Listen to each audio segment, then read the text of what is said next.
Oh wow, this is cool. Can you hear me all at the back? Okay. Yeah. Awesome.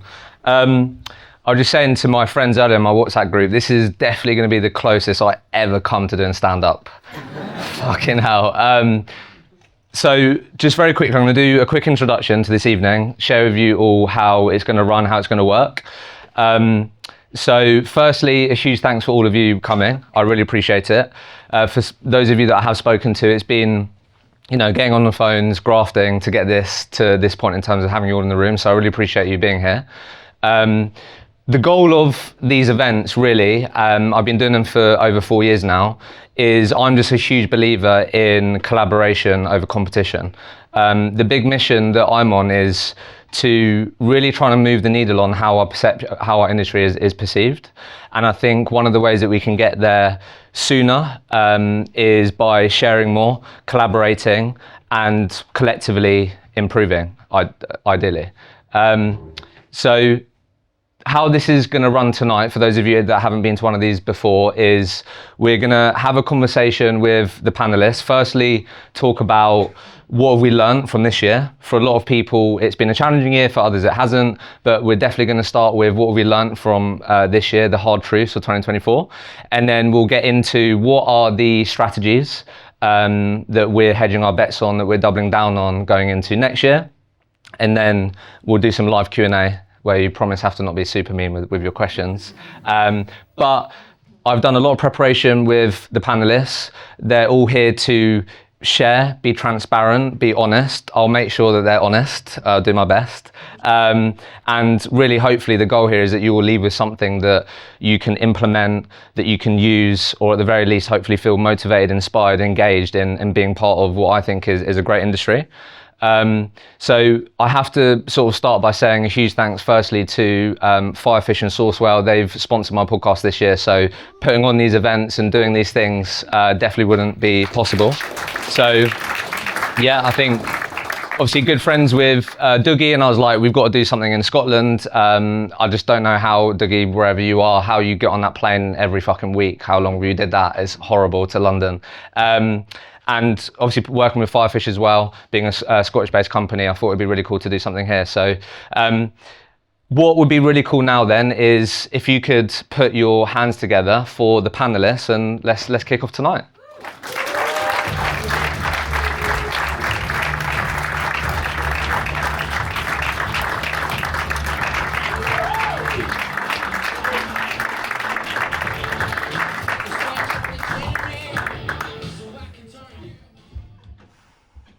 Got your drinks, all good?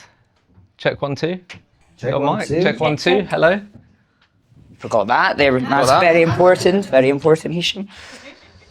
As I was just saying to everyone, we've all prepared for this. We all agree that we're going to be honest, transparent, and I think in that preparation, we all spoke about let's share, how we've got on this year. So I'm going to do a bit of intro, like a bit of an intro for all of you. If I get any of this wrong, please correct me. But you all shared a couple of things with me. So Brian, I'm going to start, just do a bit of intro on yourself, and then you can add anything else. Yep. So obviously for you, interesting year this year, you changed company after working for one company for a good amount of time. So you had to go through what a lot of recruiters have to go through, which is your covenants. And the gardening leave. And the gardening leave, yeah. So obviously your world is marketing. Yes. The Scottish market, right? Yes. Always been permanent recruitment. Yes. So up until you left in June 2024, you billed 140k, then went on gardening leave, and then you've been at your new company for the last 4 months, and you billed 60k since then from scratch. Yes. Of course. The dreaded covenant. Yeah, exactly. So, and of course you stuck to all of that. Like that's. Yes. Exactly. We want to make sure that's clear. Okay. Room full of recruiters. Anything else you want to add to that you think, or? That sums up. Okay. That's without getting too boring. Well, yeah. Down, so. Let's go for it. Lauren, let me know if I get any of this wrong. Obviously co-founded a business called Iconic. Your financial year, April to April, or have I got that wrong? Is that right? That's okay, right. cool. Well done. So I'm going to get your help here because I want to make sure I don't get this wrong. But I've got 1.5 million as a number here, but that number is your perm revenue and the profit of your temp and contract book, right? Yes. Yep. Which is 1.5, cool. And we're tracking this financial year to do 1.6, 1.7 is the goal, right? Team size currently 17, 12 fee earners. You've got obviously a few different divisions and teams. You've got HR, finance, legal, tech, marketing. Yep, that's right. Is that right? Okay, cool. And then currently right now, 40% of your business is retained, 60% is contingent, and like 95% of your work's been permanent, but you've been doing some contract and hopefully looking to grow that. You've typically done the Scottish market, but you've recently been doing some placements further down south. Yep. Majority 360 recruiters, you've got 3 people who are in non-360 roles, and your role now and position is very much not in the trenches of recruiting. You'll obviously help coach your team, help develop client relationships, and a few other bits as well, I'm sure. Sounds spot on. Yeah? That's Okay, cool. Right, and then Chris, last but not least, this year you've achieved something that a lot of founders put on their, at some point, I want to exit my recruitment business. That's something that you achieved this year. So I think let's definitely give a hand to Chris. I think that's an amazing achievement. I'm sure every person I've interviewed has got to something like that and then like, right, what next? So hopefully you've been enjoying that process, and I mean, that must be like a really cool milestone, especially I think what's cool about our industry when you go down this MBO route, which you completed in August, is the fact that the business that you helped build with the people that built it are now running that and get to own that business. I think that's such a cool way to sort of pass the baton on. So highlights on that, again, let me know if I get any of this wrong, but over whatever period of time, but typically you fluctuate between 7 to 10 million in turnover, and again, fluctuate between 25% overall profit margin in your business. 50% of that profit was typically perm, 50% of it was typically contract. Your sector focuses, you had sort of 2 parts. You had the blue collar temp, because your was construction, and then you had white collar contract and perm. Is that right? And then, yeah, typically the revenue and profit was 50% perm, and then the other part was contract. Team size, when this all went through, was around 22 people.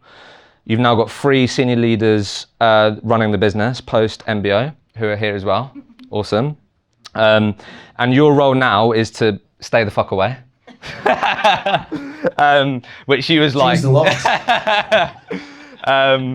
But no, you're obviously still have a minority stake, but these 3 people now are running the business, and you're yet to sort of attend your first board meeting, but that's something that you attend. But now your sort of focus is going on this bit of a coaching journey, and I guess like making sure that what you've learned doesn't just stay within your brain, and you want to help other people maybe achieve or go through some of the things that you had to go through the hard way. Smashed it. Yeah, that's exactly it. Okay, cool. Right, so that hopefully I'll just do that because I think it's just a helpful context. Like we wanted to just give everyone in the room a bit of an understanding. So I think, Brian, you're very much in the trenches of billing, navigating today's market. Chris, you've been in the game for a long time. You've seen, what your teams have done. You've been involved with different things. Obviously, this year it was only this year that this went through. And then Lauren, yourself, obviously you have a team. You're seeing loads of different things with different divisions. So I think you can all speak from slightly different perspectives. But I wanted for us to start on this business development topic, winning new clients. I think it was something that a lot of people ask questions about. But more specifically, winning new clients, but then also how can people here stand out in a market that is very competitive? How can we differentiate our services? So I think what I wanted to come to you first on, Brian, and we see where we end up, but over the last 4 months, you've had to start from zero, basically, right? You can't just use all your existing relationships. That's what covenants are for. Yes. So, talk to us a bit about how have you approached this? How have you thought about this? Reflecting on the last 4 months, how have you thought about being different, standing out? Although you can point to your track record and this is what I've done, you ultimately have to start new relationships. That's the only way that you're going to be billing and doing revenue. So let's just start there, and then we can talk a bit about a few different things. Yeah, absolutely. So pretty tough time to move just now. I think we can probably all agree in the room it's been a really hard year for most sectors, and I think we had a few years, it was kind of like champagne lifestyle, wasn't it? Like 2020 to 2022, hands up, probably you all had a great time, great bill. Yes, sure. Rock and roll, brilliant. It was a great time, really, really good. So And this year things have tightened up, which we've spoken about. So taking that jump was pretty damn scary. And I'd been with my last business for over 6 years, was top biller, doing fantastic commission. That's why we're here, doing really good. So taking a jump was scary. So it was really making that move, having to build things up was a lot of graft. And I think one thing that I'm seeing from clients at the moment is just being authentic and being good and building partnerships. That is such a USP at the moment. Recruitment gets such a bad rep. In Scotland, you hear horror stories all the time from your competitors, let's be honest. So my major USP has probably just been going out and just like meeting people. I run events, I go to events, meet people, just be pretty down to earth and just be pretty grounded. I think that goes a long way. Recruitment, we sell people, that's our product. And I think it's remembering that people buy from people. So my thing has really just been being pretty damn authentic, just going out being myself and not, you can swear, can you, on this? Yeah. Not kind of going out and being, I'll say all the F words, but not just going out and just speaking shit and being like tall, like bellboy and trying to like upsell, like going out to meet people and thinking long term and not just thinking dollar signs on top. So just curious, and I don't know if you've run into this. I hear this a lot. Definitely in London. I think a good example was I was in a recruitment office, and the guys were talking about why they're really trying to drive face-to-face meetings. Yes. And they just gave this example where one of their recruiters booked a Teams call with a company that had an office like a 5-minute walk away.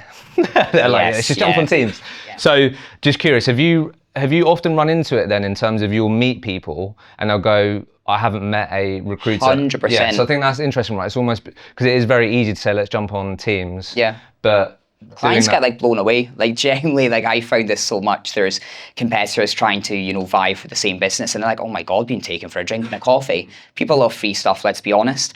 But clients are generally blown away by it, by just being taken out and you just meeting and giving them time. And again, if you're going into the meeting and not just talking about, okay, have you got jobs? Can I fill them? Going in and just talking to them, having a conversation, talking about how I've just made a move, how the market's tough, how times are tough at the moment. People just really appreciate that. It goes a really long way. And I think we just underestimate the value of just being a good person in recruitment. Just treat your clients like you would with your friends if you're taking them for a pint, And then just on this, because one of the things that you shared was being a 360 recruiter is non-negotiable. Like, just talk to me a bit about that, because that was something that you felt like was a hard truth of this year. Talk to me about that, because that's what we're talking about here. Yeah, so I think it's very, very market dependent. Again, it's a room full of recruiters. We're all in different sectors. My sector, definitely in marketing, it's tiny. You've got a bit of marketing in your business, that. It's very, exactly who your competitors are. Again, you're all trying to get the same business. So it depends. In some businesses, you might have high volume and you need that delivery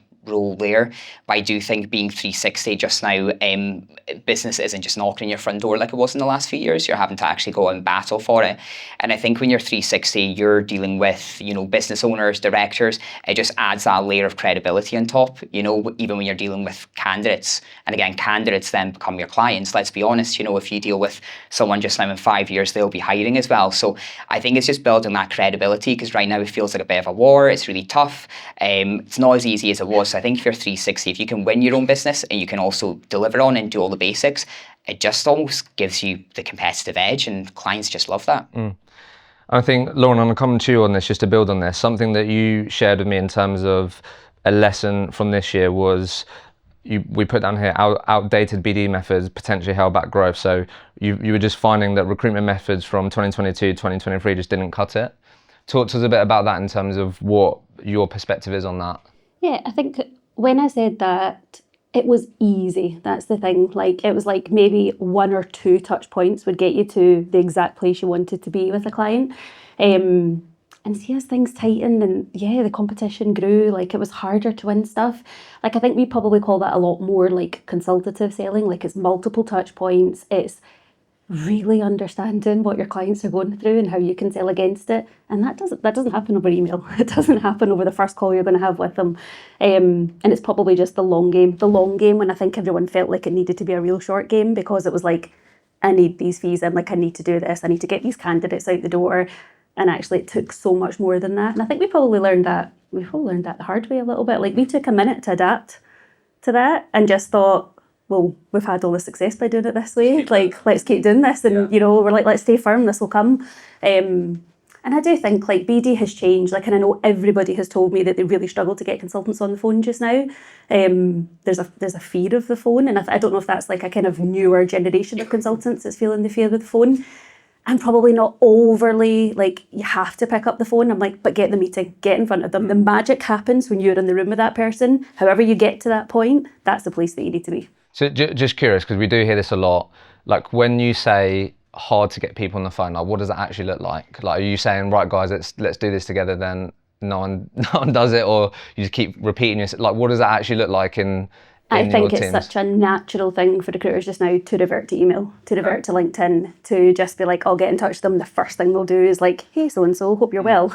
I was just like asking about this. And, you know, maybe not everybody is as available as they were on the phone either. Like a lot of people say that, they're not sitting in offices. They don't have their like office phone there. Like if I go back 10 years, like that's all we did is like phone people at their desks. So yeah, I think it was probably a bit of the fear of picking it up, assuming that they're not going to answer, but making the assumption before actually just trying it. Like, we'll do it, let's see if they answer.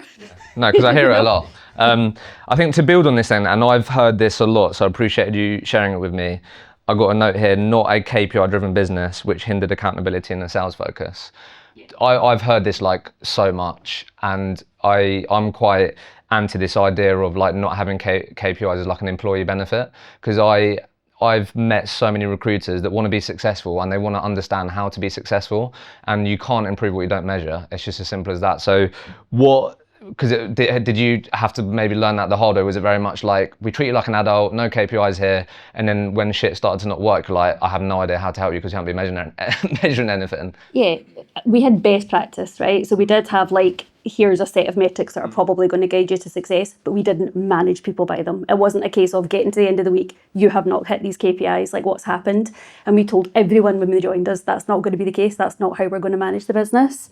Probably when we came into summer, we were a bit like, we need some sort of minimum standards here. Like if we're all saying it's really tough and we're not doing the numbers that we want to be doing, and we're not doing the activity to get to the numbers, it's like, what gives?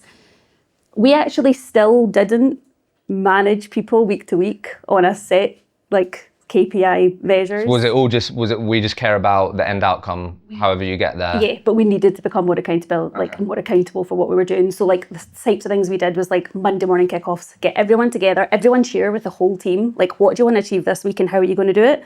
And on a Friday afternoon, let's share successes, what worked, what didn't work, like what were your challenges? So even though they weren't being managed by them from a kind of manager-employee type relationship, like everybody shared what they were going to be accountable for. And that did work quite well. What is the magic KPI, right? I've spoken to so many businesses, it's 25 calls, it's 30 calls, it's 50 calls. It's like, what is that magic number that you put into the business? So we had to track it better, measure it better. And actually, if someone's getting really good success from emails, great, do more of that then. Like that's then the KPI that you should be setting yourself. So did it hinder us? Probably. Are we ever going to be a business that batters people over the heads with KPIs? Probably not. Okay. But then in terms of, so what have you found yourself always looking at now, or like tracking, or seeing the most, what are those metrics you actually look at now then? So the kind of measures, and this is really recent for us, that we put into place can be things like, it's obvious, fill ratios, amount of CVs to things like success from specs. Like everybody upped their specs, I think, over the course of this year. Take a candidate, put it to 20 places. We were like, that's all good and well, but actually do it really well 3 times and see what happens with that. So kind of measuring that. So I suppose our leadership team became more obsessed with metrics around success, like so around like interview conversions, like doing the right thing by everybody all the time, rather than the numbers. Yeah, rather than the inputs. Yeah. Yeah, I think whenever I speak to founders, I think I struggle to think about what bad behaviours do you end up doing if you're really focused on trying to improve job to fill ratio or like those performance metrics. Because I think people ended up really hating KPIs because they're shit managers that use them wrong. And it's like, why does it matter how many call times, how much call time I have? But I do think those ratios are super important. And it's definitely hard when you have experienced people that are saying, I'm not getting the outcome that I want, I'm not getting as much success, but you haven't been measuring anything, right? Chris, I'm going to come to you. Your experience this year was more that you had a consistent job flow, but it wasn't converting as much as you've been used to. Tell us a bit about that in your world, what you saw, because some people might resonate with that or saw that in their world. Yeah, that's cool. Can I pick up on two things first? Yeah, 100%. First of all, this is the most uncomfortable seat Oh, I've shit, sat really? in my entire life. Really? Yeah. Plus, I look I agree. like I look about 4 years old because I've got the shortest legs I've ever seen. I look like I'm in some sort of like stupid sitcom. So whoever did the We're all very staging, small men here, like, Hisham.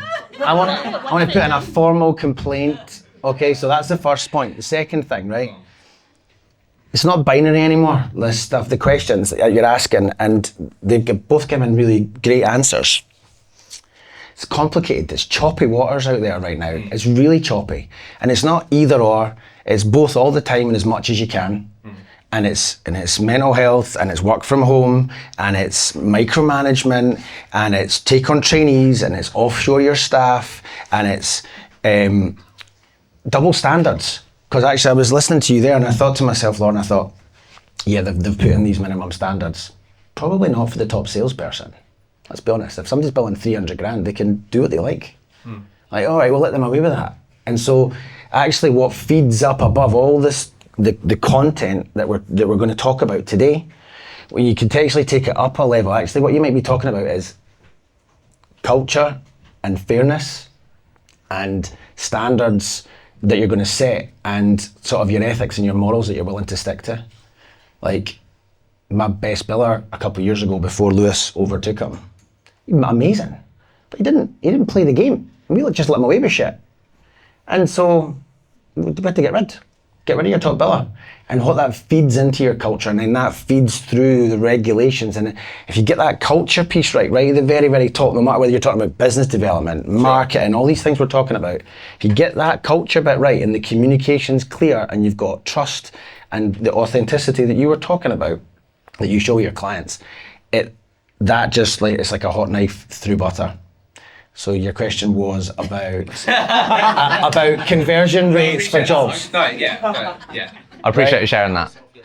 Yeah, I couldn't decide whether it was going to be Diet Coke Kryptonite or full fat. I've decided to go full fat. So yeah, it was about conversion. So you said one of the hard truths this year was job flow without conversion has been like a challenge, basically. Talk to us a bit about what that means. Yeah, for years, our job flow's always been really, really good. Like for ages, and Alison and Wishy and Lewis will back this up now. We've always had good jobs, and we've qualified them when they came in. And so we noticed virtually no change in job flow this year. So you would think to yourself, why would a client register a job if they're not hiring? And why would they then engage with an agent? And we've got processes in play, which I'll maybe talk to you about later in terms of plan of action documents and proper qualifying the job to make sure it's real and all the rest of it.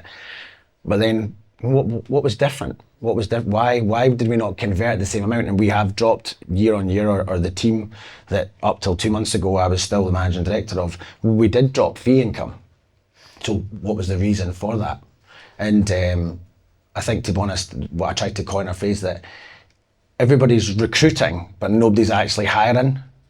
What does that mean? Like, as in, everybody thinks they want to hire, but they're actually looking for a unicorn. They're looking for something there. I mean, you touched, Lauren, on speculative CVs back in the day, and actually Lewis in particular has been fantastic at this, taking an amazing candidate and creating the right opportunity for them rather than worrying about the job that you were getting in. So thinking about the metrics that you were measuring, it was job flow the right thing for us to measure. Mm-hmm. And so actually taking a candidate to market was the important thing. But actually now, with tighter financial controls within the organisations we're working with, and more in-house teams and greater scrutiny from the HR side of things, the opportunity to create a vacancy for this amazing 10 out of 10 candidate, that's changed. And so actually I think that's a good chunk of probably where the lost revenue is, because actually, yeah, that's been a challenge. And I think generally in the market, post-COVID, there's an apathy. Everybody's working from home, everybody's doing this, everybody's pinching that. Nobody thinks they've got a job for life anymore. So there's a bigger thing at play, which is what I tried to say at the start before I answered your direct question. There's a culture and that apathy and that belief in about folk just thinking, what am I doing this for? And that's not only with your recruiters you're dealing with, but it's sometimes your hiring manager. But overall, what you found this year, then, even though you followed the same processes, you just found basically time wasters, or like people like, yeah, we want to hire, but then actually didn't, has been a challenge. I mean, the other thing that you did say, which I spoke to a few people before we started this, that I think a few people run into, and you found it in your world, was, I put here, competing against internal TA teams. So I think something that you've experienced, I don't know how it's been for any other people in their markets, but some of your accounts that I'm assuming historically have spent a good amount of money with you, had then deployed resources in building their internal capability, and that just, maybe more of the job flow that you would have got is going to them first. Talk to us a bit about that in terms of how you've navigated that this year. Yeah, certain organisations, the big enterprise organisations, multidisciplinary engineering organisations, construction companies, they've taken on a lot of internal recruiters to try and reduce their agency spend, because their CEO or their CFO is looking at, right, holy shit, we've spent £8 million on agencies. Let's just take on 10 internal people on 50 grand and they'll fill all our jobs. And they're just thinking, right, problem is spend control, because cost of living crisis was happening, obviously, a couple of years ago. So they're thinking, let's just spend 500,000 on these folk and they'll fill all our jobs and we'll save £6 million or whatever. And sometimes they are doing that if they hire correctly. And so if they get their processes right. So that's obviously going to take a big chunk out of it. So yeah, that's definitely been a challenge. But how you manage those relationships and wait for leakage. But I think, and maybe Lewis will keep me right on this, but like SSE are going to spend £8 billion on renewable energy this year or something like that, like to all the wind farms and cabling and like grids that are coming in for the green agenda. And Balfour Beatty hired something like 12 or 13 internal recruiters into their team, and we're a big supplier of theirs. And there was 360 vacancies to be filled or something like that, and we didn't get one. Really? And then they phoned us, I think, just 4 months ago, and it was like, yeah, we've still got a lot to come next year, but they'd filled 260 themselves or something. So I mean, 260 perm hires, that's all right. Not bad. Like my MBO would have been a lot better if I'd closed that deal before I left. Damn it! Lauren, obviously you have different like niches, right? Have you been running into this, or have some of your teams been running into this in terms of? I feel really guilty saying this, but we have an HR recruitment team. Okay. So when teams put investment into their internal TA function, it works in our favour because we place all those people into those roles. But works in your favour in terms of you place these people, they can potentially help you get in. Okay, roles. But again, I think this is really common, like internal TA being our competition, and they add our competition. But in the main, the thing I've learned over the years is internal TA teams are so operational, right? They're under so much pressure all the time for delivery on this, because like that, they have been brought in, they've been given a nice salary, and they have to cut costs, right? And that is their focus, to fill these jobs. They don't have a minute to think about talent insights, what's the market telling you, future talent pooling. So it's maybe a bit of a different value add service that we probably lead with when we deal with these teams. But these are the candidates we speak to day in, day out in our HR team. So we understand their pain points as well, like their frustrations. There is a place that we all work in harmony, but it is getting that balance right, and understanding it's okay if it's not all going to come to us, but where can we add value and where makes sense for us to step in that still helps with their cost cutting exercises. And what have you like consistently found HR people hate about recruiters? I'm not joking. Yeah, but like that's what I mean. Like, what always a common thing? Like you said, you understand their pain points. These things. Yeah, just clear it out to people, because it is probably, well, anybody that I've spoken to with an internal TA this year, they actually feel the same as us. They're exhausted. They're absolutely exhausted.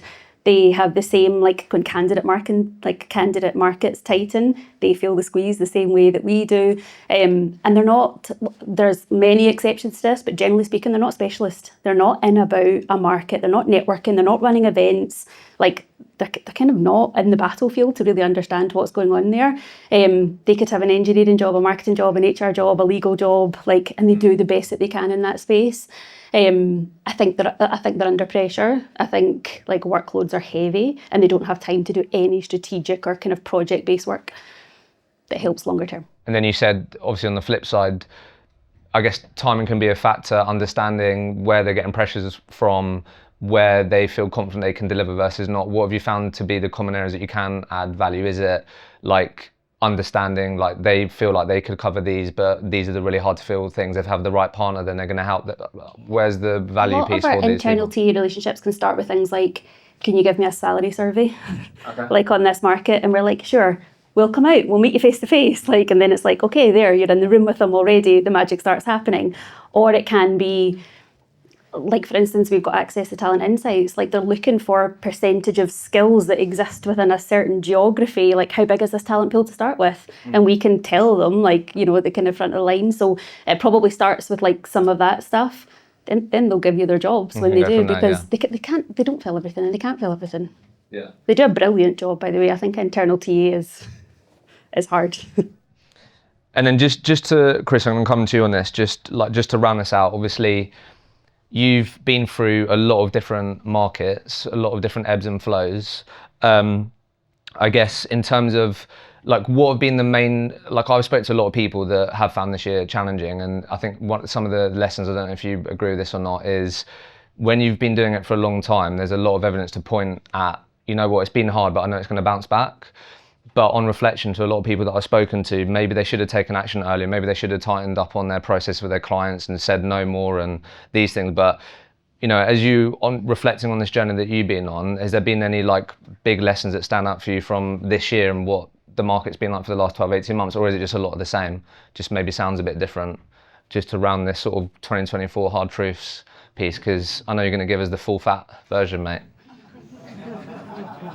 Do you know what, I think most people probably know it already. Ghosting, energy levels, you know, work from home. The clients just, they're not clear on their brief. They don't give it the time they need. It's like supposedly it's like the most important asset that they're going to have in their business, but they just ping an email off to 6 agencies and stuff. And so the important thing is actually qualifying the job and making sure you're working with partners and spending your time and energy, both personally and in business, with people that you want to spend time with. And I think later on we might talk a little bit about, you know, how you can score up different clients and stuff like that if we've got time. But, you know, making sure you're putting your time and energy with the right clients and not wasting your time, and sack clients. Get rid of the ones that are wasting your time. If they're not paying you good money and they're not working the process is terrible and they're just doing everything through email, and actually it's just everything's a challenge. Free up yourself from all that pain and actually go and focus on winning work that you can with, or winning more work in multiple areas within businesses where you're aligned and there is a partnership. And that's something we did years ago, in fairness, with Kai, who was my original coach and mentor. Shout out to Kai. And so looking at those clients, and so the harsh truth this year is it's just the whole thing's a bit of a mess. And so, to be honest, we could probably sit here till midnight and I could mouth off about all the different problems that are going on.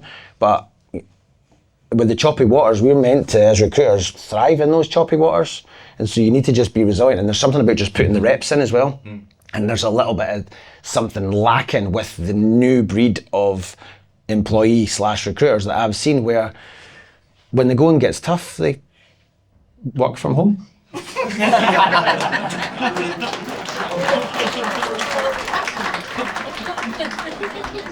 Wow.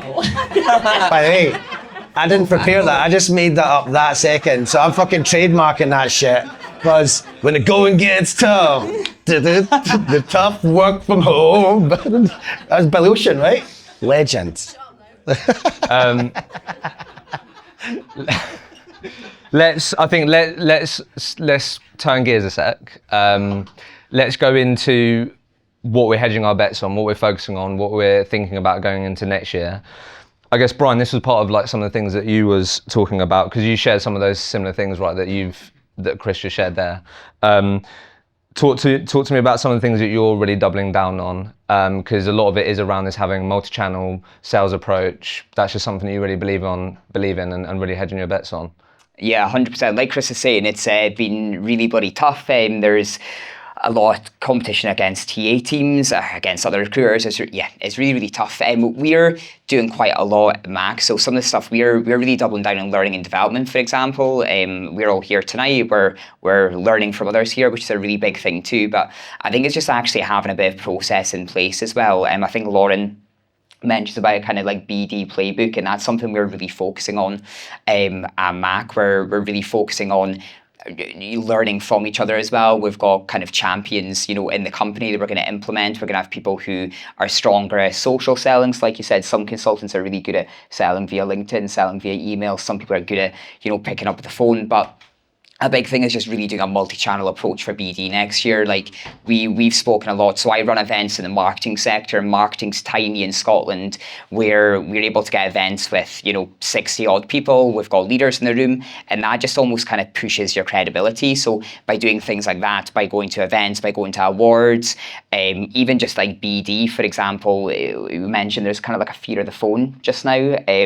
Sometimes if you pick up the phone and you speak to a new client or prospective client, say, oh God, you actually picked up the phone to be doing the meeting piece. It's just really doubling down on BD and approaching everything, even just silly little things that I do for BD.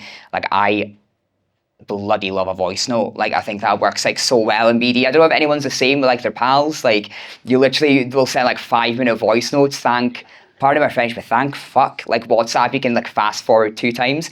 Like I do that in my BD approach. I think, how do I communicate with other humans? Oh yeah, voice note works. Things like that. Video and such, like all of that works too. So it's just trying to really think multi-channel, because I think, like you said, it's choppy waters. We keep saying, is it going to get better? Is it going to get better? It's been years of, a really bloody hard time. So I think we just need to make sure we've got as much in our arsenal as possible. Love that. Okay, and then let's build on that. Lauren, obviously you talked to us a bit about how you landed on this idea of you told me about the iconic way, right? And some of this was going on, but maybe it wasn't really well documented as it should have been, and that's something you're really doubling down on. So why is, having a structured BD playbook for smarter growth, why is that something that you feel strongly about? Yeah, so actually at the end of 2023, so this wasn't this year, we did a growth consultancy project. Like we did a really good 4 years where we're growing year on year. And then we thought we probably need help strategizing like how we're going to capitalize on this and keep going. And one of the things that came back was feedback is really strong. Like it's really strong from your clients, it's really strong from your candidates. And this team went out and spoke to some people and they were like, yeah, iconic or brilliant or whatever. And then this iconic way thing was dubbed, but there was no meaning behind it. It didn't nobody could actually explain what a good service is. Or when we asked our consultants, we were like, how do you do something the iconic way? It would be woolly. It would be like, oh, you give the best service and, you do this and it's a VIP service and you go above and beyond and, things like this. So like Hannah and I, my co-founder, were like, let's give this a narrative. Like, let's make it a thing. And actually it's all through our business. So BD is something. So one of the things we've nailed is our like retained playbook. So we now have a document. So we've got a pitch deck, we've got videos recorded, and our team can watch that on how you deliver a retainer the iconic way. Here's all the things that you do. And if it's not going well, you refer back to it. Did you do that? Did you do that? Like, did you leave no stone unturned? But it's more than that. It's internal as well. So like all of our operations, like we went from a cool business that had 5 or 6 people and everyone was doing what they wanted to having 15, 18 people, and all of a sudden it was like, we need some uniformity to this. Like we need to create structure. So that was operations, it was sales, it was candidate journey and experience. And we're not there yet. Come back to me in another year and ask me how it's all gone and have I got it all written down. But I just think it's important. Like it's important that if somebody, and for me it was like if a client has a really good service and they're recommending us and it's a different consultant, it's a different discipline, do they get the same service? Like is it the same thing? So that was really important for us to understand what it is and actually building a framework that people can follow so that they get the same level of feedback. Yeah, I love that. And I guess with that, it's interesting because that's come up more and more. I think it is when as you grow up right in the business, you have to make things more repeatable. It can't just be like, do what Lauren does and then like figure it out, right? People might resonate with this who are building their business. Like you just said, people who are on that journey with you were like, I love Iconic, it's cool, they just leave me alone, I'm an adult, no KPIs. You're now implementing this stuff. How have you found communicating that without pissing people off? Or do you know what I mean? Because I feel like we pissed people off. But I know that's like part of the journey, but I think it's just interesting because it can be quite hard on how to do it, right? It is, yeah. And I suppose that was the very reason that we would have attracted some people on that, because it's like entrepreneurial spirit and they could maybe show us some things. And it was tough, because then and it can be the smallest things. It can be a policy on something, right? And it's like, well, we've got a policy for this now. Like, so I have to go and check the policy. But there's no other way to create fairness, like to create like equity for everybody who works with you without having actually everybody follows these policies and processes. And that's finance, it's system usage, it's BD, it kind of has to be the blood that runs through everything. So maybe our more tenured people at that point were like, this feels different, like this is different. And actually we got feedback, they're like, the culture's changed here. And as much as we always said to people, you'll be on a journey, like this won't be the same. Like we're a growing business and it's not going to feel the same this year as it will next year. It won't feel the same this year as it does like moving forward either. That's hard for people. I find recruiters are quite inherently resistant to change. Really? Yeah. Absolutely. Yeah. So I guess it sounds like just owning that and being like, this is where we're going. This is like you and your co-founder owning that and being like, this is where we're going. It's important. And if you want to come on the ride, great. If not, then maybe we're not the company that, Yeah, fair. that's okay. Just a quick example of this. See, when we implemented hot desking, You implemented hot desking. yeah, this was like, I don't know, a year ago maybe anyway. And everybody had their desks, right? And they had their little plant and their water bottle and they had their whatever. And we were like, well, we can collaborate a bit better, if you sit next to someone who's not in your own team. And the look of blank faces in the room, I was like, it's like I've just told them we're going into liquidation. Like, all I'm saying is sit somewhere different, like when you come in. And that's just a really good example of it. Like, recruitment's hard enough as it is without things changing internally in the business that you work for. Like, the market changes constantly. So there needs, like, they have like a constant, and that can be a desk, it can be a way that you do things. So when you change everything all the time, it's tough. It is tough for people to adjust to. So you still hot desking now? Or did it... We are still hot desking. Although there's definitely people who have kind of got their own desks, and I'm like, yeah. I appreciate you sharing that. Chris, do you want to talk to us a bit about, like, this might be something that everyone knows, but I do think oftentimes with these things, we need to be reminded more than we need to be taught. And it's like, are we doing the things that we know work? So talk to me a bit about the prioritizing high value clients piece, because I think that's going to be key when people are looking ahead. Who are we going to build our business around? What clients are going to spend the most of us? I think this sort of stuff is really key. Client-based management, talk to us about it, mate. Yeah, this was something that we put in, like I mentioned, touched on earlier. A few years ago, we started looking at the clients that were taking up a lot of our time and energy, and maybe weren't paying us as much as they should do, or didn't have the best projects, or the processes were really challenging. And so we sort of rebranded a few years ago and started talking more about, like, recruiter burnout and feeling like it's transactional and that it doesn't feel good, and that you just send the CV and maybe you make some money, but you don't really feel like you're adding value and stuff. And so we started trying to look at the clients that we really wanted to partner with. And years ago, I said to all the team members, like, who is your ICP? Who's your ideal customer profile? Find out who they are and speak to them. Right? And that's like, target them and pick them and then go and get them. Because so many people, you were talking earlier about new business development. Sometimes you don't need to do new business development. The business is already there. It's probably easier to work with clients that you already know who you are than trying to warm up something, brand new. So assessing your client lists and listing company A, B, C, D, E, F, G, and then assessing them on whatever criteria you want, and then putting a tick or cross or a line or a happy face, smiley face, or a meh, as we did.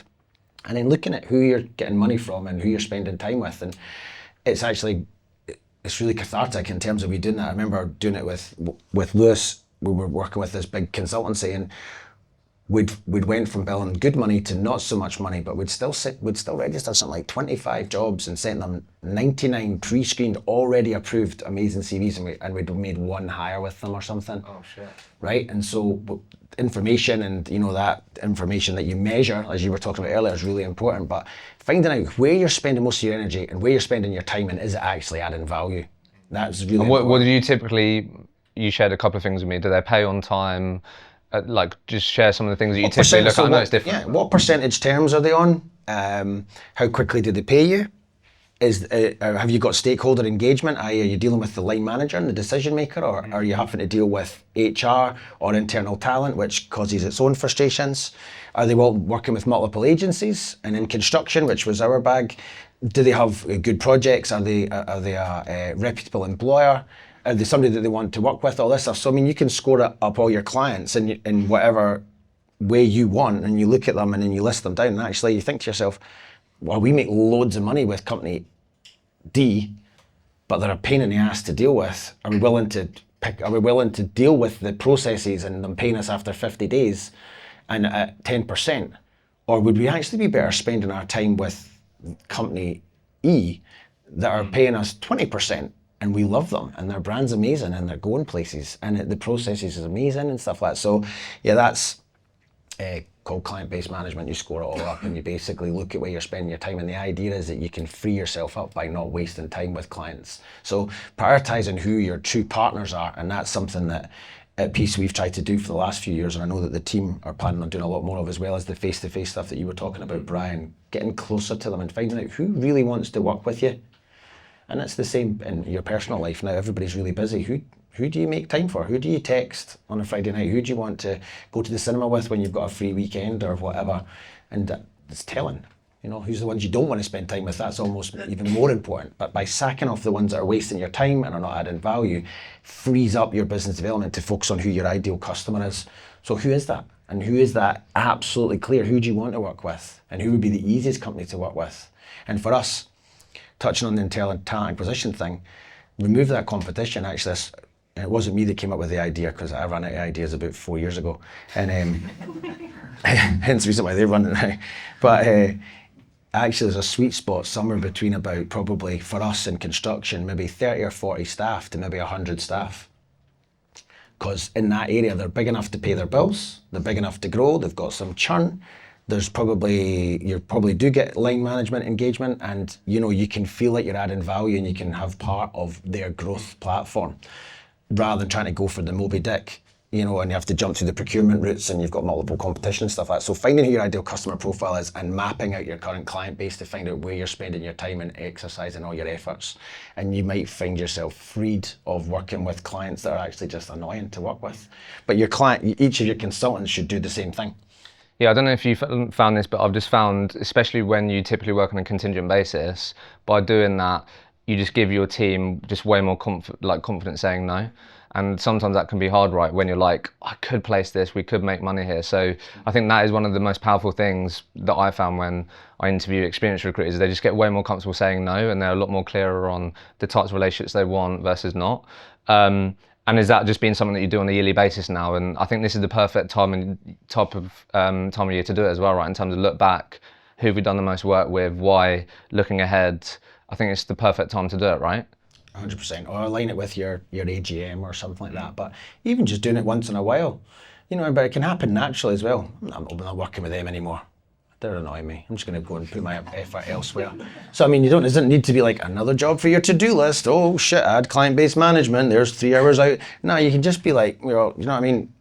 They're good to work with. They're not. Spend more time cultivating the relationships you want to work with, but be clear in your mind who your ideal customer is. And then you need to look at the way you pull the customers towards you rather than push the sale. Yeah. And we're maybe not going to touch on that, but the ability to pull them towards you through your marketing strategy and your brand strength and your reputation and your outreach and the way you do it, and then following through on your promises once you get a chance to prove what you're actually going to do is important. So you want to pull these clients towards you and turn the cold calls that we have to make from time to time into warmer calls by making sure your brand and your marketing and your outreach is warming them up for you, so they know who you are. And more over the years, pretty much since starting working with Kai, when we started maturing as a business, those colder calls were warmer calls. Oh, I know you. Oh, you're on LinkedIn all the time. Oh, I've had your email. Oh, I think you work with a client of mine. And all of a sudden, you're already pre-approved before you get in the door. As soon as you get pre-approved, happy days. It's like a blind date where you're, you know, some tidy mate, do you know what I mean? It's like, oh yeah, he's cool, you should totally meet him. Yeah, you're already approved, you're already in the door because our mate said, oh, he's a nice guy. It's the same idea. So you want to look at how you can refer and look to warm up the calls before you have to just rattle the phone, because that's old school. Client management to blind dates. Yeah, this classic me, by the way. I'm always about the analogies and euphemisms. Lauren, do you mind talk to us a bit about talent solutions? Talk to us a bit about thought process here. why it's something that I know you launched it this year, right? Talk to us a bit about this, because I feel like, again, this is going to come from maybe looking at this type of data and how can we solve more problems beyond getting people in seat in their company. Talk to us a bit about this talent solutions piece. Yeah, but this probably started when I touched on earlier about different ways to add value to clients. So that, I mean, we came into the year thinking about that. And there was a couple of clients who took it really seriously, probably started to take a piss a little bit. And, like, we were doing things like workshops for their senior leadership team. So there was one accountancy practice and we were there and we were talking to their top tax teams about all the challenges and whatever else. And we did it and it was great. And then I was like, why don't we charge money for this? So, like, we just we worked on like a thought process, a plan, a strategy of how to commercialise some of the value add stuff. And don't get me wrong, it's been a small percentage of our revenue. Like, we've done 3 projects and they've been brilliant actually, and the feedback's been great. And it's just things like, it started with a little bit of advice. Then the first project we did was with a company who didn't have any internal HR or recruitment actually. And they were like, help us create foundations of how our managers can recruit better. And that was a really small workshop. We then did a much bigger workshop with a business of 1,200 people across the UK. We did workshops with our hiring managers. We found out what was working well, what wasn't working well. And we did 3 full days with our talent acquisition team, and we did a end-to-end recruitment audit. Some people at the time said to me, well, that's mad. Like, why would you make them better at filling their own jobs? But it worked really well. Like, that client in particular has given us more business now than they ever had before. So it's not about taking us away from it. It was about making them better at what they were doing. And they see recruiters, like, we're probably a bit better at personal branding, than they would be. Like, internal talent acquisition teams are not known for putting themselves out there on LinkedIn, for telling the stories, for looking at employer brand, showcasing stories internally. And that's the kind of thing we started to talk to these teams about doing. So actually we helped them be better at their jobs and we gave really strong recommendations, which were appreciated. But in turn, if we're then representing candidates to go to them, it looked like a better place to work as well. So it's worked really well so far. And I think, one of the things that I said is maybe some of our talent solutions clients will never be recruitment clients, and maybe some of our recruitment clients will never be interested in our talent solutions offering, and that's okay. But in reality, I think they'll blend a lot better than what I thought. I think you're always going to have things that are you playing the long game. You've got to give as well. If you can't just be asking all the time. Just curious though, like, how did you end up coming up with these workshops, these things? Because I feel like there's also something there around clearly not just having conversations about why do you have these jobs, or like, can we fill these jobs for you? Having more commercial conversations. That's other things surely you've had to get better at, right? Which can lead to these types of things. Again, it's understanding like their pain points, and see when there was such similarities, I was like, we might be able to help you get better at that, and like, here's how we propose doing it. It was a steep learning curve for me, and some of the clients that we've spoken to about it, they've maybe used, I wouldn't name them, but like big management consultancies, and they've paid £100,000 to have somebody come in and do like a 6-month project with them in terms of business improvement, business enhancement, but they're not recruiters. They don't understand like the grind, the day-to-day, like what you hear from candidates all the time. So we were able to add a bit of like just real life, real time insight to what the recommendations were. And it was different from them, and a few clients trusted us, and that worked well.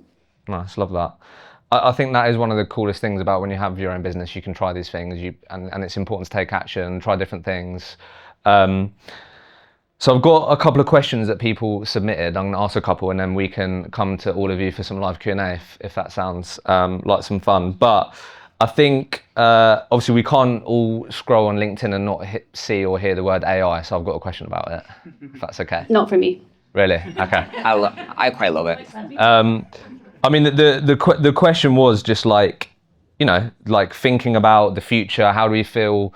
I guess, Brian, I'll come to you first. Like, how do you feel about AI? Are you integrating it in your workflows? How do you feel about it when we, look to the future? Yes. So one thing I remember thinking about my market is, oh shit, because in marketing, there's a lot of copywriting, ChatGPT. Yeah. So a lot of the events that I run, the marketers were in the events going, shit, we're going to get replaced by ChatGPT. So I began looking into it and thinking professions, what's going to be replaced by AI, etc., etc.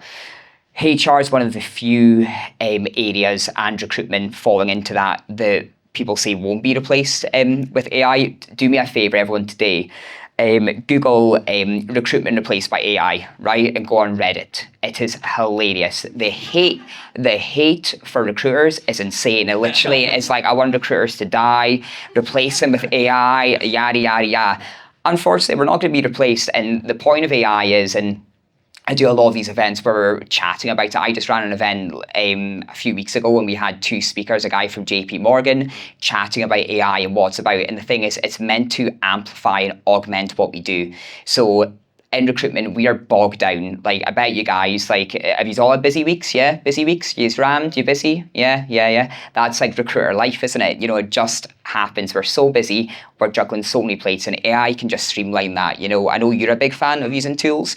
You've got things for note taking. You know, you've got just your tools for spell checking. You've got like your text blazes. You've got so many different tools that can really make you a better recruiter. So it goes back to what I was saying, where we need to almost like think of the future in recruitment as a bit like Mad Max. You know, it's looking a bit dystopian. We need to like get more like weapons in our arsenal, and it's just about embracing AI. But it's a bit of a minefield, and you kind of said it, like, oh, it sometimes it's bloody. It's like where the hell do you start? You know, and luckily I recruit in an industry where AI, we're talking about it all the time. So for me, it's day to day. But I get for other industries, it's tough and it's scary. Yeah. I think probably what I think is people overcomplicate it. People think of AI and they're just so overwhelmed by its possibility. The reality is we use it all day without even realising we do it anyway. I actually listened to a really good podcast, and it was one of the Google leaders, and she was like, AI is not our competition. Your competition is just somebody who's using it better than you. Like, and that for us, like, yes, we've implemented it in small parts, like, and it can be silly things like note taking, or it can be like, I've taken these meeting notes, can you actually make them into sense, and can you give me 5 actionable points back from it? You know, and it cuts time. I'm just probably like, it's never going to replace the majority of what we do. And if you talk about that magic that happens in a room when you're building a really strong relationship, it can help you. But it's not overly scary to me. We're people focused, so. Chris, What are you laughing at?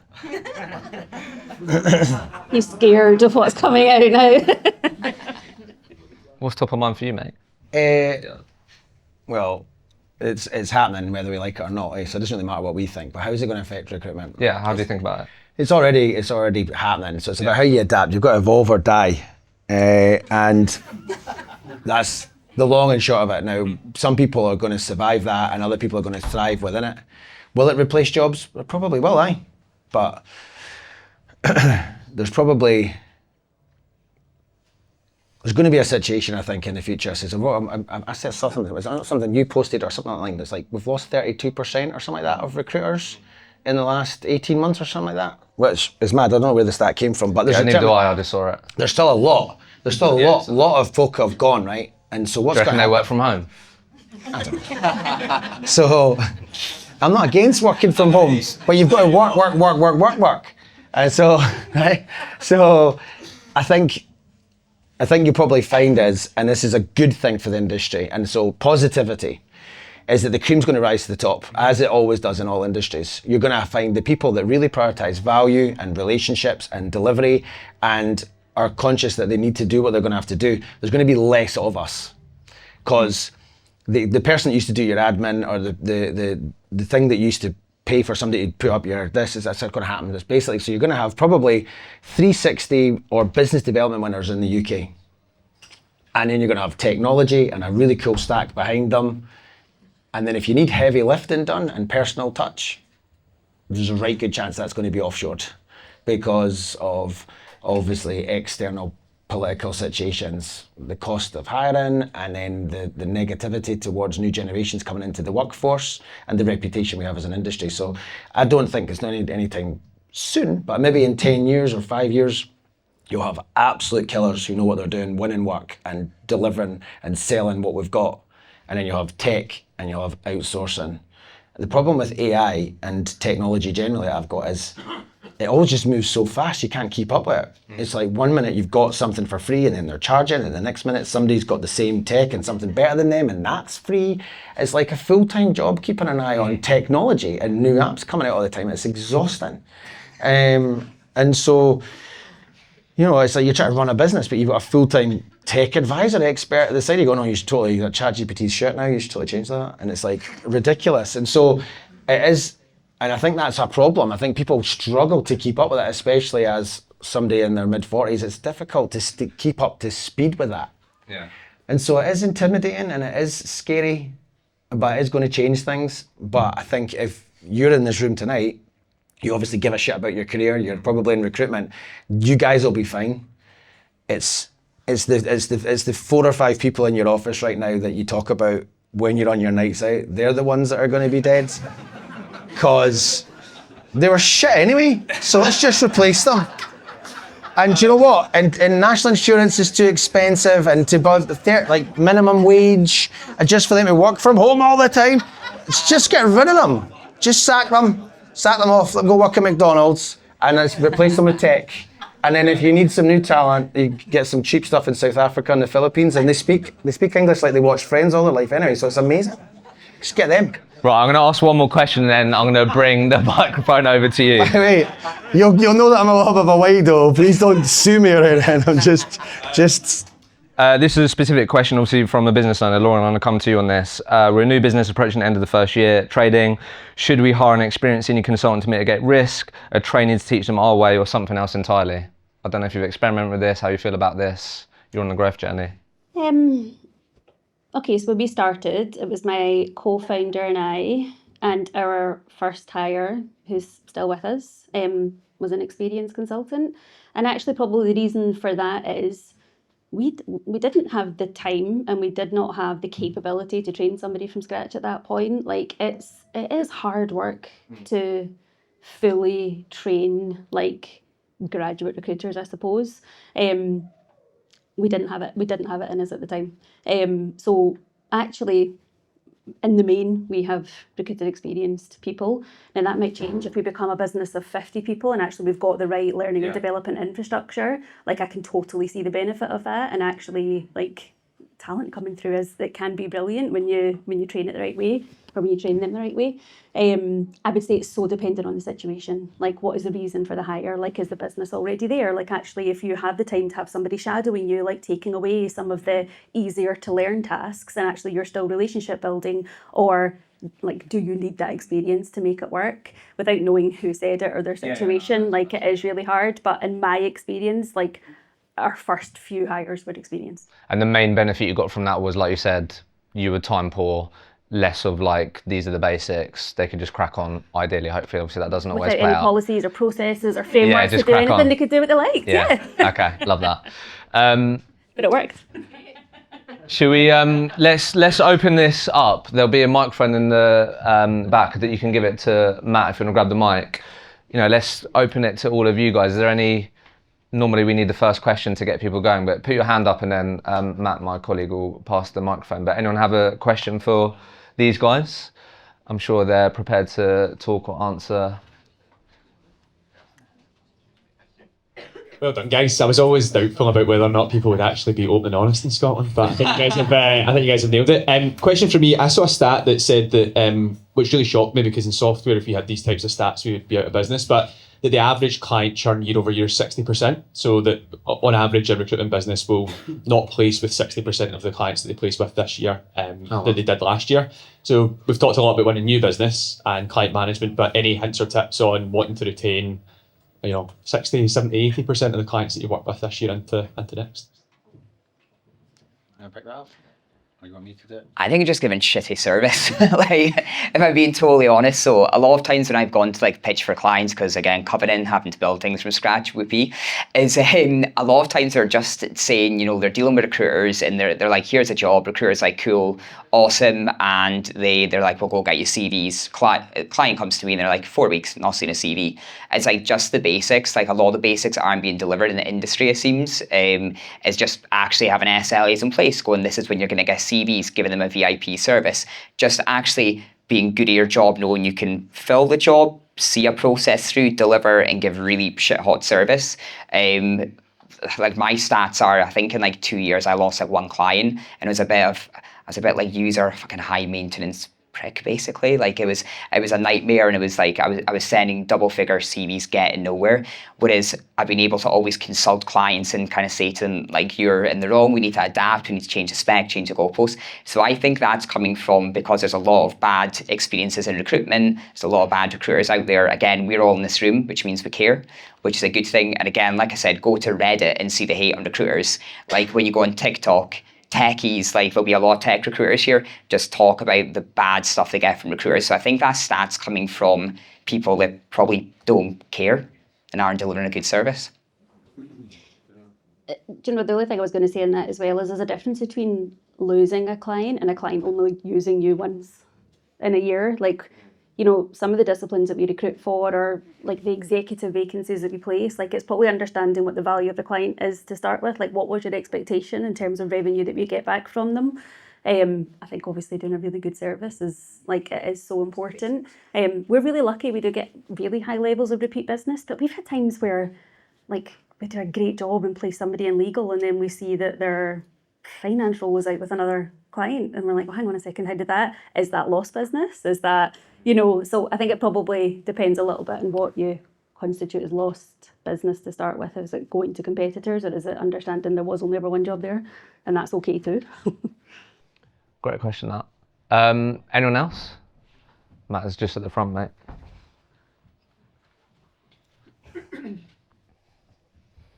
Hi there, guys. Thanks for that. It was really insightful. I was just wondering a little bit more individually, who is the best recruiter you've ever worked with or for, and what made them two-parter though. What made them great? What was it about them that elevated them and made them referential within their space? Nice.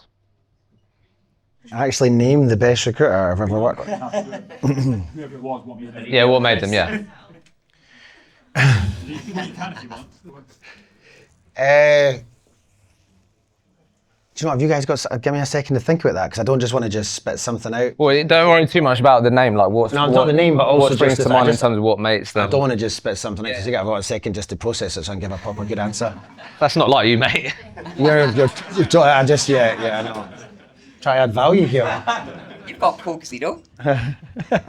We have an absolutely brilliant recruiter that works with us, has worked with us for a long time, and delivers exceptional year on year. And they do the basics brilliantly and consistently. There is not a day that this person doesn't bring the right energy, doesn't bring the right mindset, probably works on themselves a little bit, looks after themselves, like personal development, is into training, is into learning, understands everything that's going on in the market, is able to give really valuable insights. But honestly, when it comes down to it, doesn't have lazy days. It's just like, can quite honestly say I give 100% day in, day out to what I'm doing. And that can be really, it's not rocket science, it can be really simple things, but consistently and with discipline. I've got my answer now.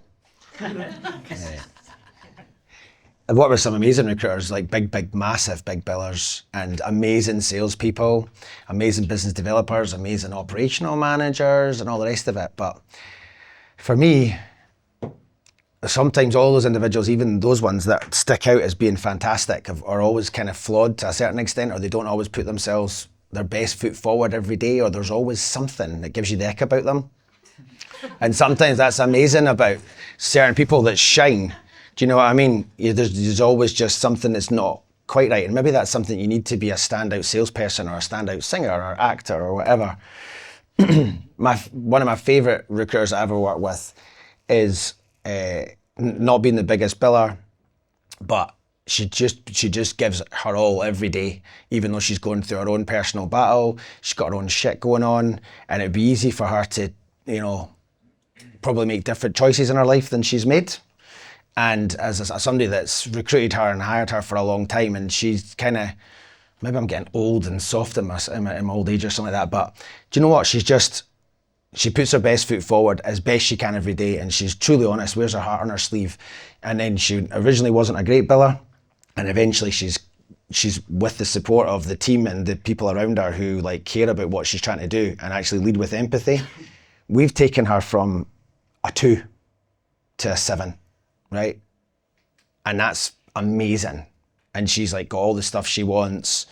and that's class. And there's something more fulfilling about taking somebody from a 2 to a 7 than taking somebody from a 9 to a 10, because certain people just are meant to shine bright and do amazing. And so that's somebody that I think that as I get older and as I move into a different career and stuff like that, actually that personal development journey and seeing people making leaps and bounds and pushing themselves out their comfort zones is probably for me.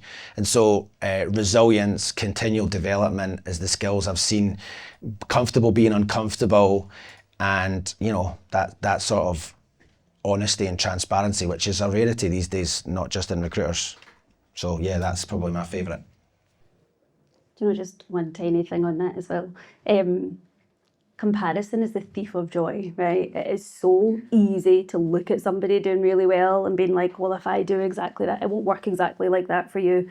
Like, authenticity is one of our values at Iconic, and we're like, if you don't bring your true self to work, to your clients, to your candidates, they'll work you out at some point. So I think probably the most authentic recruiters, in my experience, are probably the best as well.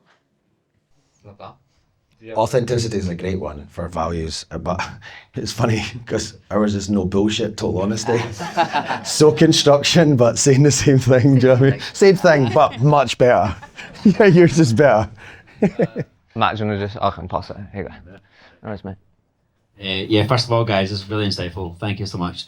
I have a couple of, it's almost like two-folded. So recruitment in general, I always think when you think of 360, you have to have entrepreneurial spirit. Like, you cannot come to a recruiter and expect something to be given to you, and you also cannot expect somebody to deliver for you. So my question is, when it comes to recruitment, because I've come from client side back to recruitment, is what's more important in your mind? Would it be the personal brand of a person who's like saying, I will be your guy, I will deliver this for you, and I will work hard for you? Do you, as a client, do you think that they invest in the person that they're dealing with? Or do you feel like they look at, okay, well, I want to go to this specific brand or company because I know they have this USP? And the second part of the question is, what is a USP in recruitment nowadays? Mic drop. So what's more important, a personal brand or company brand? What do people buy into more? And what actually is a genuine USP? Yeah. It's 100% personal brand. Yeah. That's the only thing you take with you when you have a company, and that's why LinkedIn's amazing, because all your connections and your testimonies. That's 100% your own personal brand. At the end of the day, your reputation is the only thing that's going to follow you behind. The company could be dead and gone long after you, and so, but the reputation and what people say about you when you're not in the room, that's going to follow you around forever, and that's going to either be amazing or stink bad. So it's 100% that, and I learned that really early on with a client I was out with, and it was a really good big organisation I was working with, and I was one man band, and he added me to the PSL, and I said, "You've just added me to the PSL?" He went, "Yeah, I've added you to the PSL." I was like, "I don't need to jump through some procurement hoops or do something special." And he said, "No, I mean, what did you do that for?" And he said, "Oh, I've known you for a couple of years since your career at Hayes, and I've known you for a little bit now, and you just seem to give a shit, Chris, so I've just added you." And I thought, I can't really put that on a testimonial, but I'll maybe talk about it on a podcast in 15 years.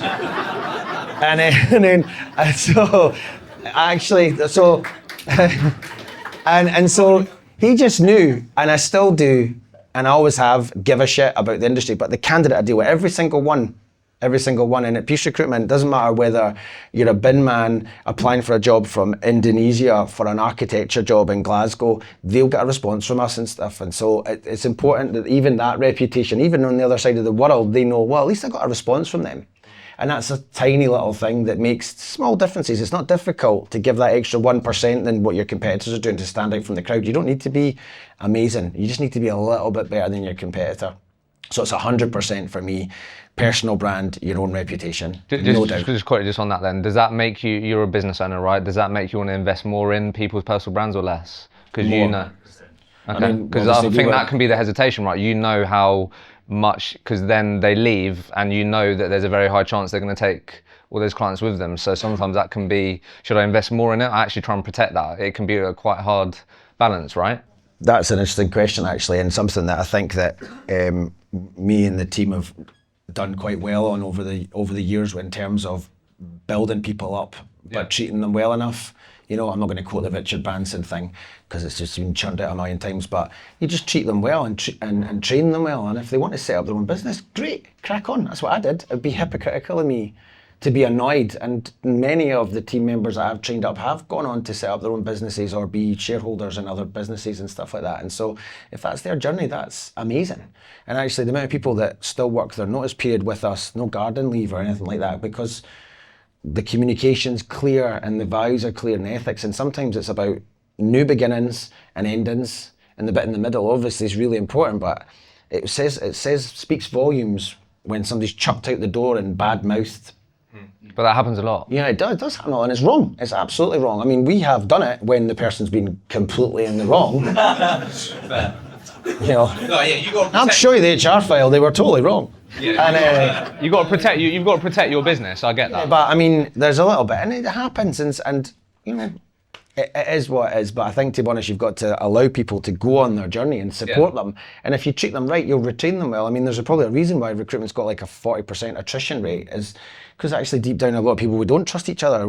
First reason we're doing this kind of podcast. But if you can do it, and all you got to do is make the change yourself. That's why I got into recruitment in the first place, was to try and take the good stuff that Hayes had taught me, but do it really different and try and just add more value in the areas of how they treated their staff and the way they negotiate with their clients and the communications they had, and that it wasn't about profit. It was always service over sales, relationships before revenue, and people before profit. And if you get those things right for us, internally and externally, the money will work out itself eventually. And so that was the thinking. So it's, yeah.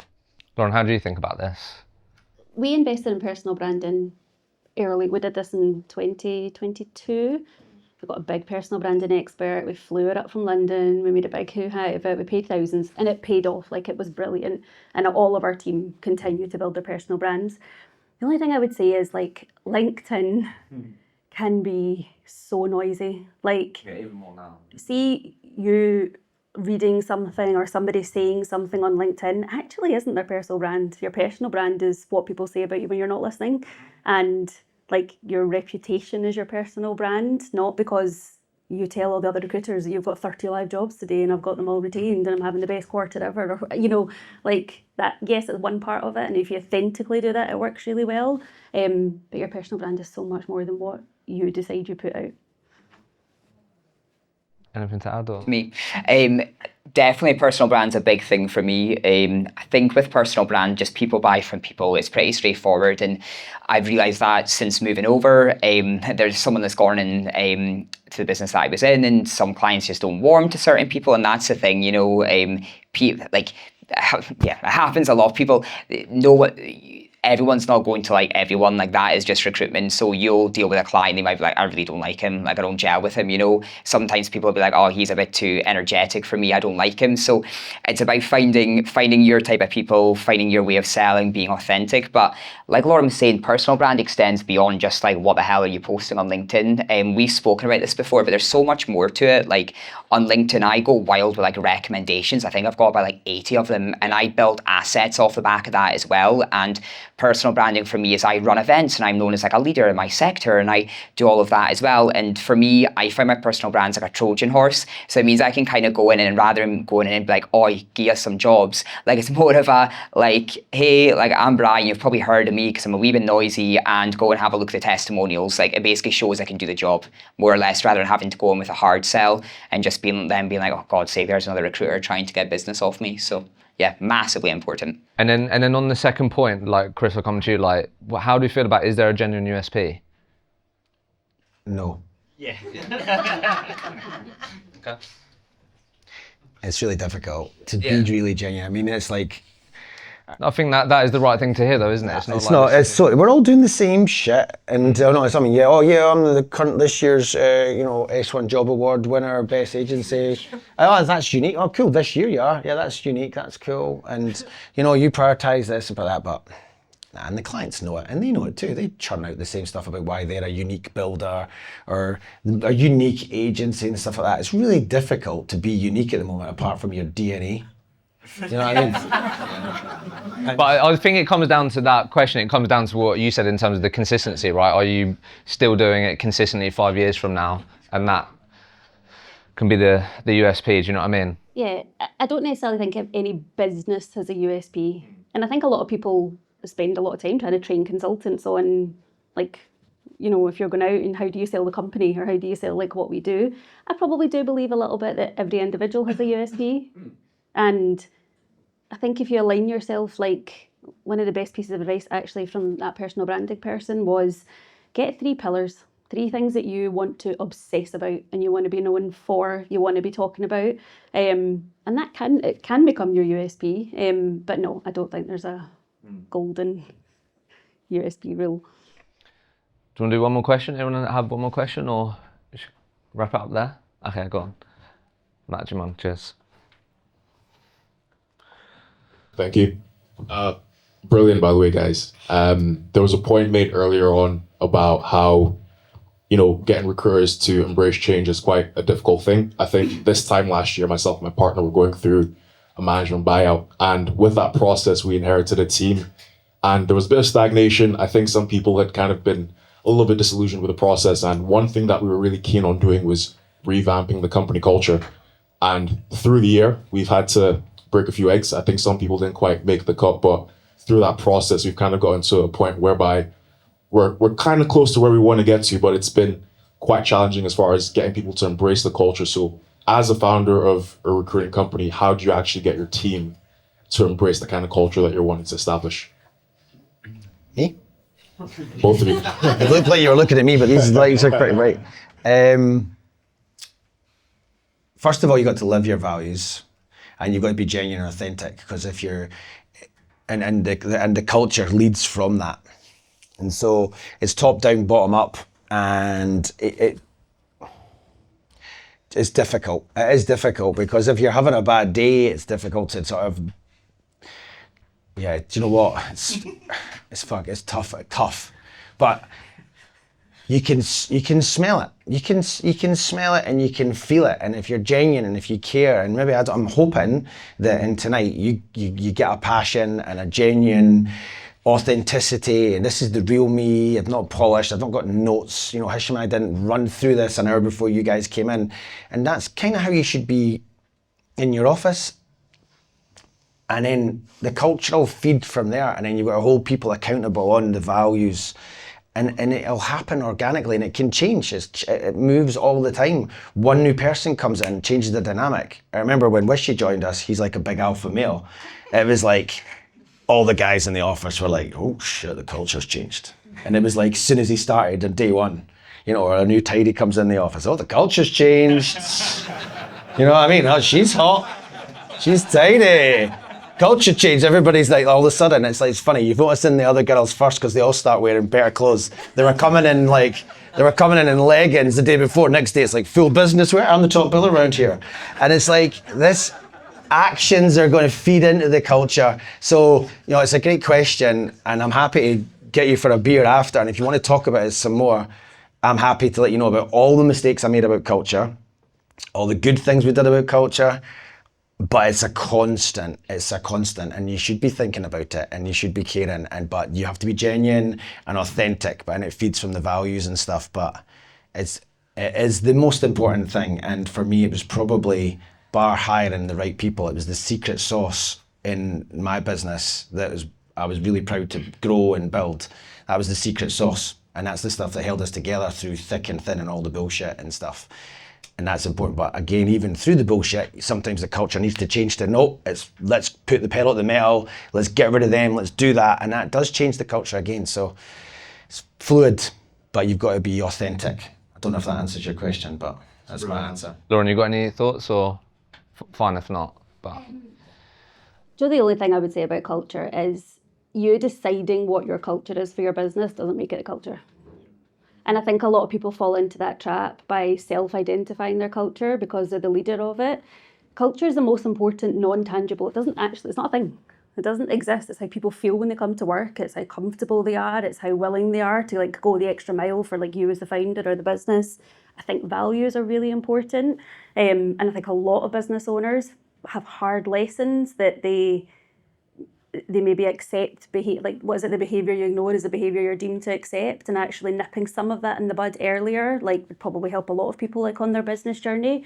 Probably what I would say is it doesn't matter what you think it is, it matters what everyone else thinks it is, and that comes with tough decisions. And as you said, maybe some people didn't make the cut. That feels really hard as a business owner, and it's like at the time it can feel like the world is ending, but it is usually okay. And I think in years to come you'll look back at this and be like, okay, yeah, that was tough and we got through it and it maybe made us better in the other side. And it is tough, like Chris said, it's not a thing, it doesn't exist, but you can probably create frameworks and values, and if people live and breathe them, you'll probably get the right results of what you're looking for. It's definitely hard. I think that just to add 2 pence from what I've seen in terms of founders that I've interviewed that have ended up hating their recruitment companies, it's often when they've built a culture that they think their people want and they've like pandered to what people want. I don't think you should do that. I think it is your business. I know you're saying like it doesn't really matter what you decide your culture is, but I do think it's important that you don't build a culture because you think this is what people want and employees want. You're going to end up hating your business pretty quickly. I've interviewed a lot of people that sit at their desk and go, I don't recognise this business anymore and I fucking hate it. So I think it's a hard one, but I think it starts from like definitely being clear on like what you stand for versus what you don't. But then you definitely don't want to pander to people. I think people really struggled with that. And I've seen people go one way and then they're like, no, that isn't us. And then they have to revert back, which obviously comes with plenty of eggs breaking. But it's hard. You'll know when you get it right. Yeah. You'll know when you get it right. And as just a little bit extra about the values thing, and this is maybe something for you to take away. Every month in Peach Recruitment, we do a sort of a nomination for living the values. So every month in the team meeting, from the body of the Kirk, everybody will put up like who they want to nominate or who they want to say has lived one of the values and the reason why they did it. And it's really authentic. It comes from your peer. It's not just the managers going, oh, the managing directors decided that the Living the Values award goes to so-and-so. It breeds in really well, and actually the praise in that feeds out through that.